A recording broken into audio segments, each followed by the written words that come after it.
Hi, Norte family.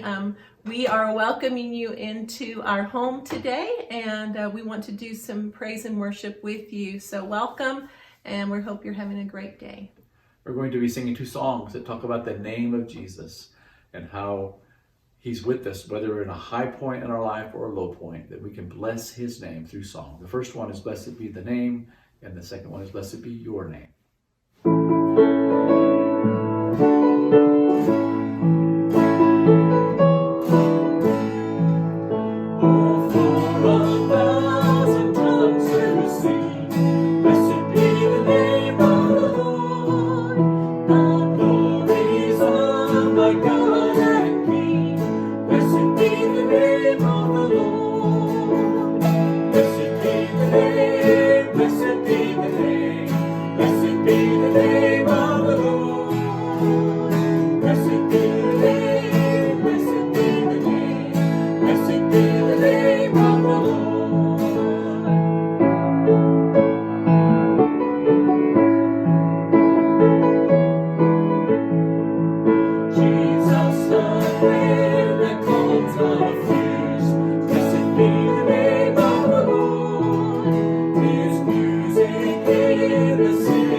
morning, Del Norte Baptist Church. I'm delighted to get to be with you today. In fact, I'm a little bit excited about doing this different sort of approach. I really cannot vouch today for the professionalism of the audio or the video. This is a little bit of an experiment, but we're going to try to see how this works because we know that at least for a few weeks we're not going to be able to get together in real life, in real time, in the same place. We are in a different kind of world today, aren't we? And we are all wondering just exactly what this means, what it means for us in our lives every day, how we're going to get through this. We also probably feel a little bit of uncertainty, maybe some fear, maybe a little bit of panic on occasion. Certainly wondering, just as you watch the news and as you check out different kinds of social media and see what people are saying, you wonder what in the world really is going on around here. And also, where is some solid ground upon which I can stand? That's what we are going to make sure that we focus on as we get together like this in the days and weeks ahead. I encourage you to stay tuned. That is to say, stay tuned. I almost felt like I was doing a newscast. I want to encourage you to stay tuned to other people around you, to your neighbors, to friends, to people in your Sunday school class, others that you know in the church. Be listening and also be taking the initiative to make some calls and check in with people. These are important days where we just remind each other that we are here, that we've not gone away. I want to get right to it this morning. I've been reading through the Gospel of John over the last few days. I've been struck again by something that is so well known and so commonly thought about and studied in the Gospel of John. But I was struck again with what Jesus said when he tried to respond to the questions of people who wanted to know who he was. Now, these were people clearly who lived in difficult times. They lived in times of struggle, uncertainty, fearfulness. They occasionally panicked as well because they weren't really sure just exactly what was going on around them and in their world. Sometimes they weren't sure where their next meal was coming from. Sometimes they were not sure exactly how things were going to work in terms of this foreign invader that had come into their world and disrupted everything. And they were looking for some solid ground. When they heard about Jesus, when they saw the miracles that he performed, when they heard what he said, they wanted to know, indeed, who he was and what he was really all about. He tried to respond to them in a number of different ways. And often he used the phrase, I am. I am the bread of life. I am the light of the world. I am truth. I am the way. I am the resurrection. There are a number of what we call the I am statements in the Gospel of John. I would like to focus on one in particular today. It's found in John chapter 10. What I'd like to do is read this, and it might be kind of weird as I read this. I have my coffee over here. I have the fireplace on. By the way, I had the fire on because it got kind of chilly last night. The temperature was around 30 degrees, and it was snowing, got a bit chilly. Even this morning, it is just a bit so. So at least for today, we'll keep it warm in here. I was also going to say, when I pick up my Bible and read it, I'm going to be looking down, which means you're going to be looking at the top of my head. So to encourage you to go to a much better view than that, perhaps you can get your Bible as well and read with me in the Gospel of John. As you know, I'm reading from New American Standard. It's probably different from what you read, so you notice a few different words. But I guarantee you, New American, NIV, other versions that you use, they are reliable versions that we all read and study from in these days. So, John chapter 10. I trust you have that in front of you. And we will read down through about verse 14. Jesus says this to his listeners, Truly, truly, I say to you, he who does not enter by the door into the fold of the sheep, but climbs up some other way, he is a thief and a robber. Jesus spoke to them already with an analogy that they knew well. Both the sheep and the sheepfold, sheep was a very important part of their culture. They also knew about thieves and robbers and people who stole, people who sneak in uninvited. Jesus goes on and says, But he who enters by the door is a shepherd of the sheep. It's the one we trust and know who comes in by the door. To him the doorkeeper opens, and the sheep hear his voice, and he calls his own sheep by name and leads them out. Imagine having a whole flock of sheep all of whom, at least to us, look pretty much alike, who he knows by name, able to distinguish the individuals, able to look right at a sheep and say, I know you. I know that you're Dolly the sheep. Oh wait, that's some other sheep. I know that you're a sheep. I know which one you are, and you're mine. When he puts forth all his own, he goes ahead of them, and the sheep follow him because they know his voice. A stranger they simply will not follow, but will flee from him because they do not know the voice of strangers. Now this figure of speech Jesus spoke to them, but they did not understand what those things were which he had been saying to them. So Jesus said to them again, he has to repeat himself often, even to us, doesn't he? Truly, truly, I say to you, I'm the door of the sheep. You wonder if Jesus wanted to say, I said this to you once already, but I'm saying it again. I'm the door of the sheep. All who came before me are thieves and robbers, but the sheep did not hear them. I am the door. If anyone enters through me, he will be saved and will go in and out and find pasture. The thief comes only to steal and kill and destroy, but I am come that they may have life and have it abundantly.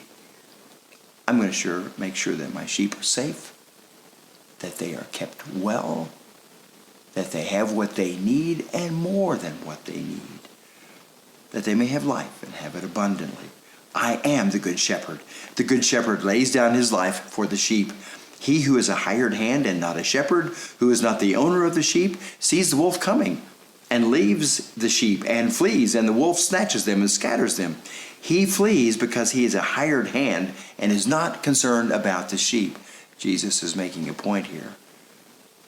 He's saying, I am concerned about the sheep. Each one of them that I know by name, each one of them that I bring out and lead.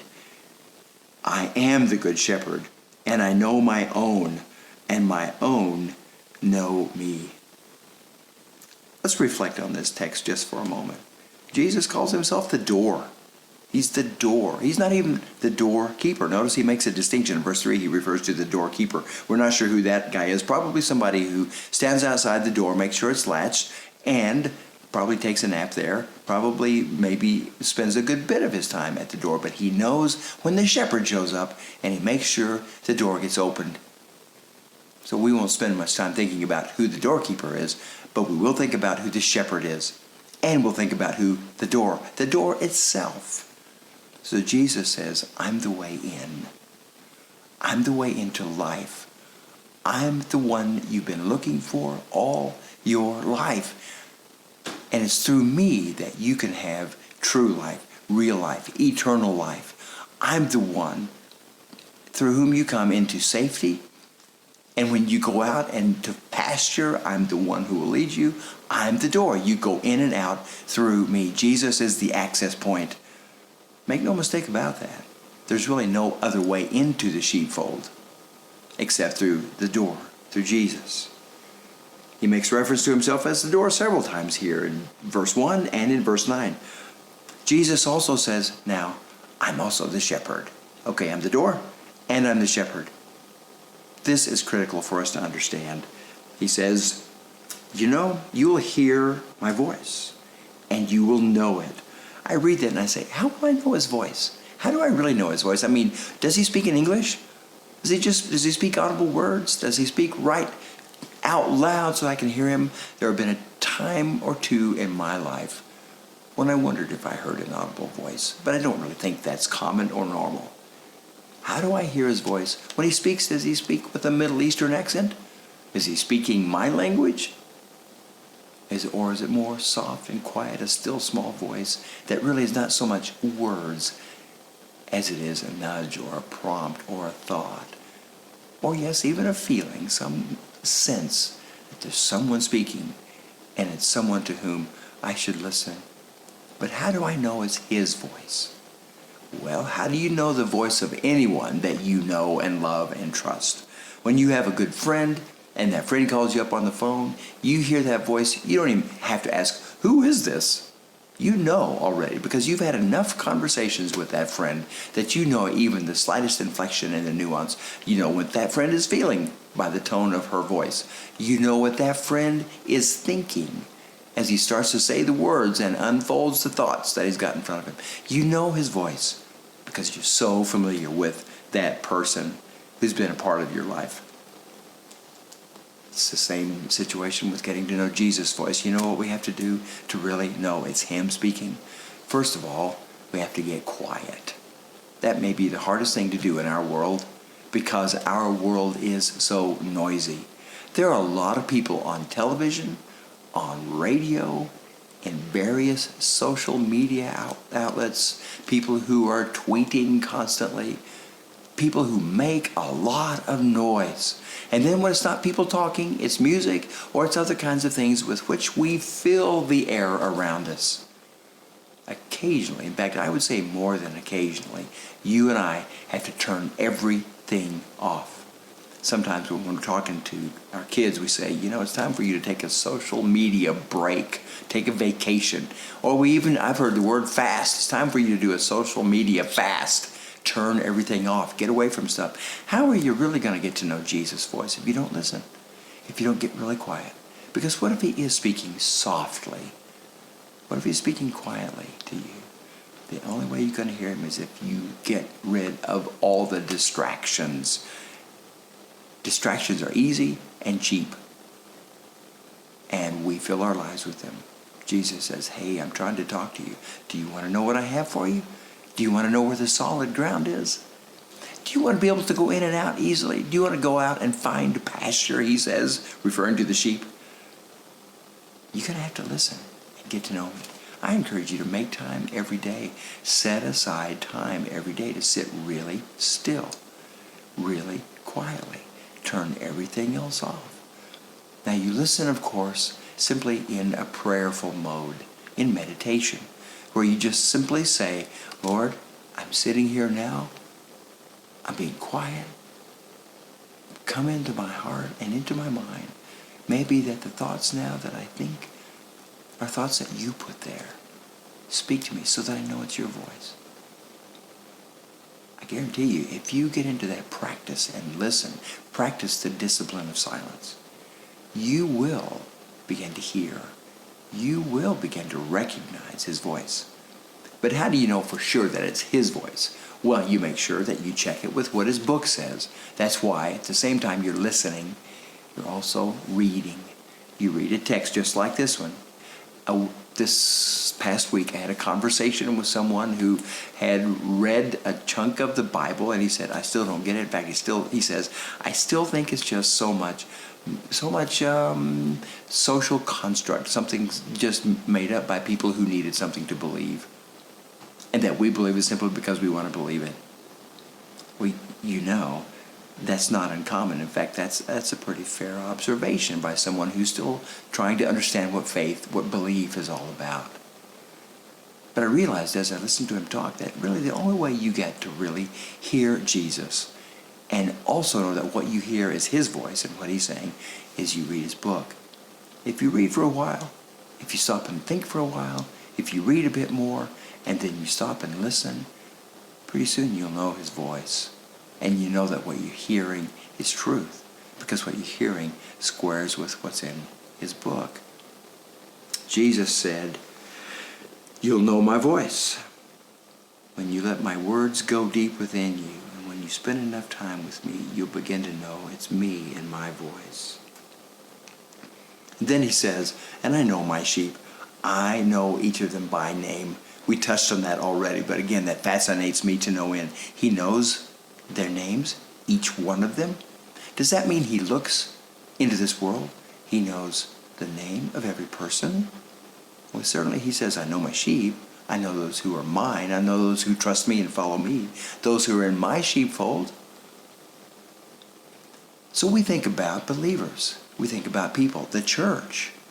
And we think, really, there's a lot of them. Does God know each one by name? That's precisely what we believe. That he knows each of us by name. Does he know your name? When he speaks to you, does he call you by name? When you read his book, do you put your name in there? For example, do you read in verse 4? When Jesus leads out me, he goes ahead of me, and I follow him. because I know his voice. He is the door of the sheepfold. And down to verse 9. I am the door, he says, and if me, enter through him, I will be saved and will go in and out and find pasture. Verse 10, the thief comes to steal and kill and destroy, but I'm come that he, speaking to me, may have life and have it abundantly. Do you ever take the time to put your name or that first person pronoun into the text and say, he knows me, he knows my name. That's why I run to him. That's why I rest in him. That's why I throw myself into his arms. That's why I throw myself on his mercy. That's why I ask for forgiveness constantly. That's why I know that I can go straight to him. He knows me, and he knows how far short I fall of the best and the right and the good. He knows my sinful state. He also knows that I've put my trust in him, that I'm going to walk as best I can all the way through to the end, trusting him. And he knows that. I think sometimes he calls my name and he says, hey, Chuck, listen up. I got some stuff to say to you. Or he might say, hey, Chuck, listen up. You need to stop doing that and do something differently. Or, hey, Chuck, come over here. I got some good stuff for you to know and understand. I suppose there are a lot of different ways that we can look at this business of Jesus knowing my name, your name.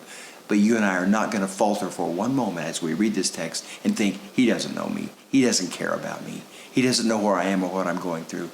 Yes, he does. Yes, he does. And he knows your name, meaning he knows you. He knows the core of you. He knows what you fear. He knows what you worry about. He hears your prayers. And he's not abandoned you. In fact, he's led you and is leading you. That's what we get from this text, and I love that. He knows his sheep by name. And he goes ahead of us.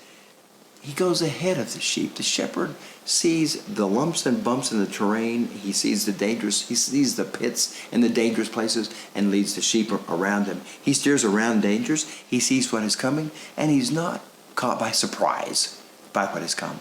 You know this virus that's spread around the world, that's shaken the whole world and caused all of us to rearrange our lives? God was not surprised by that. Jesus was not surprised by that. Did he allow it? There are some reasons, and we'll do this in the days ahead. There are some reasons why this virus is here and probably why we should be thinking very carefully about it. But we'll talk more about that later. Today we just want to focus on the Good Shepherd. He comes to bring us abundant life. Now I just want to take another minute more to think about abundant life. You know what? You and I should make sure that we don't waste a good plague. Yep. When a time comes like this and we are forced to rearrange our lives, shut a lot of things down, not go to familiar places, not get to be together, then we should think about what that really means. Well, if nothing else, it means this is a time to reevaluate. This is a time to look carefully at our lives and say, okay, what could I do different? What new habits could I establish? What old habits should I get rid of? What are some other things that I should do? What's on my to-do list that I can check off during this time? Just get it out of the way. How can I maybe simplify my life?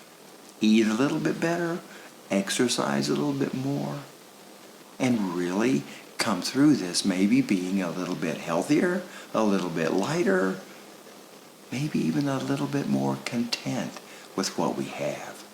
When Jesus says, I've come to bring them abundant life, it doesn't necessarily mean that he's going to bring us a whole bunch more stuff. It means he's going to show us how to find the way to a life that really has meaning and substance. A life a little less cluttered with the world and a bit more focused on him. When we have a whole lot less cares to worry about, let's think about that business of not wasting a good plague and actually looking for abundant life in the midst of it all. This is probably not the end of the world. Now, it might be. We'll keep our eyes open and we'll be listening and watching very carefully. But this is indeed when we do put our trust in the Good Shepherd. In this enforced break, when we think about finding eternal life, let's think about a couple things we might be able to do. Let's see this as a sabbatical. A sabbatical really for the whole world. That is a redirection of our energies, a rethinking of our time and effort. So we have to stay home. Maybe you this very moment are with the people that are closest to you. This is a time more than ever to treasure them, Whether or not you can get within 6 feet of them, we'll leave that up to you. But I suspect this is a time when you got to do some hugging. You got to look people in the eye. You got to say, you matter more to me. This is a time when you express love and care and concern. This is a time when you treasure the people closest. But if you're alone in this very moment, it's not necessarily a bad thing. This is when you really do focus less on the cares and concerns and less on the clutter and more on listening, getting to know that voice better and better. This is also a time when you reach out. There are people you know, people who need to hear from you, people you need to hear from, people whose voices you need to hear. You got a telephone at least. This is when you make a phone call. This is when you talk to people. This is when you share what's on your mind and your thoughts. This is when you turn the TV off. Oh my goodness. Yes, you have the TV on occasion because you probably need to hear what's the latest, but you don't need to hear it over and over and over and over again. You don't need to hear it all the time. This is when you turn off the TV. This is when you put your phone and other stuff down. This is when you look outside. This is when you listen to the birds. This is when you treasure all that is in the world around you. You know, Paul says in Romans that God shows his invisible attributes through the things that are made. That is, through creation. And if you want to know this shepherd and want to hear his voice and know it's his voice, take some time not only to listen to him, to read his book, but to listen to the world he's created.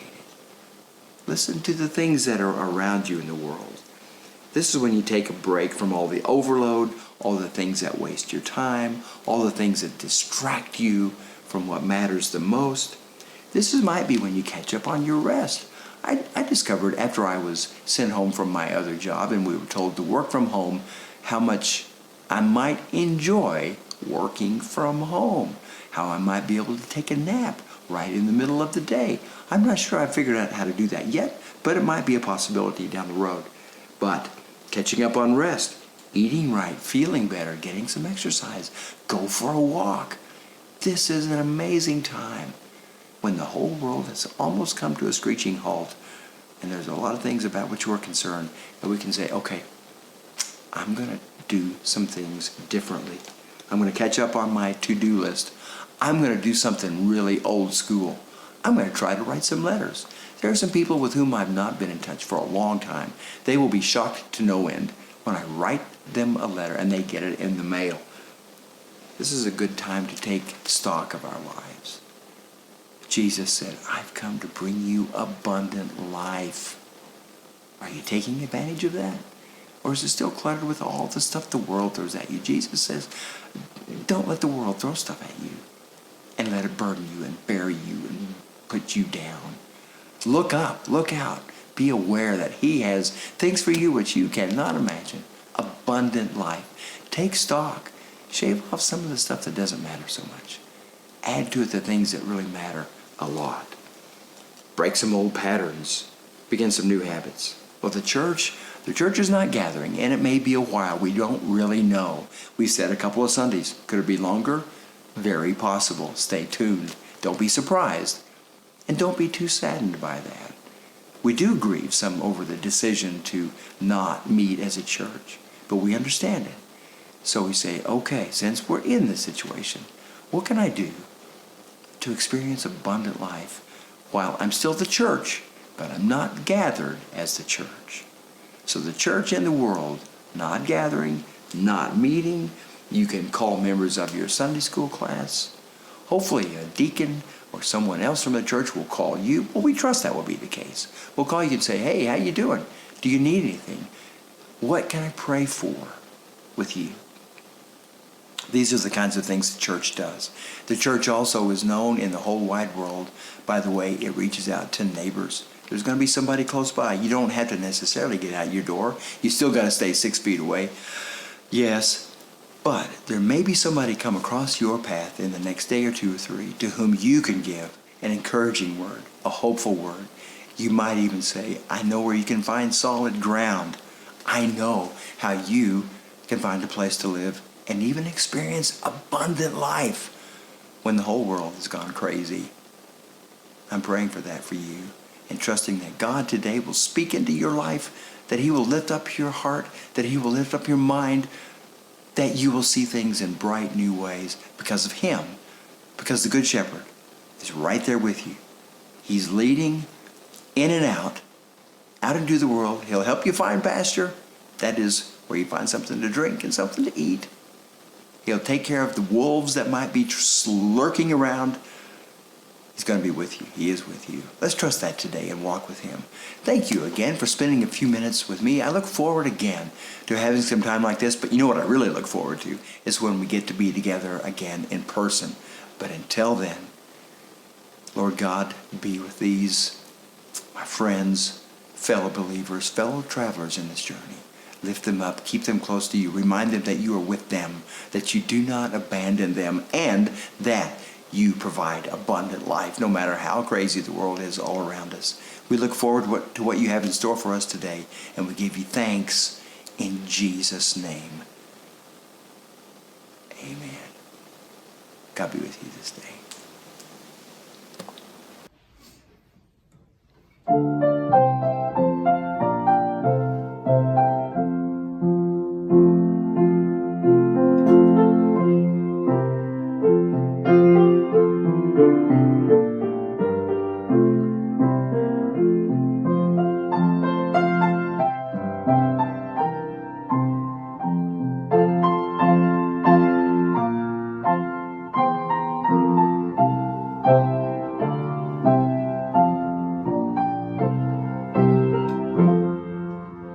Take my life and let it be consecrated, Lord, to Thee.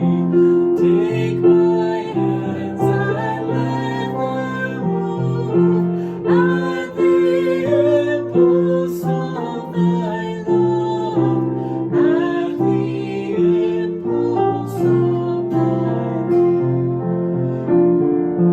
Take my feet and let them be swift and beautiful for Thee.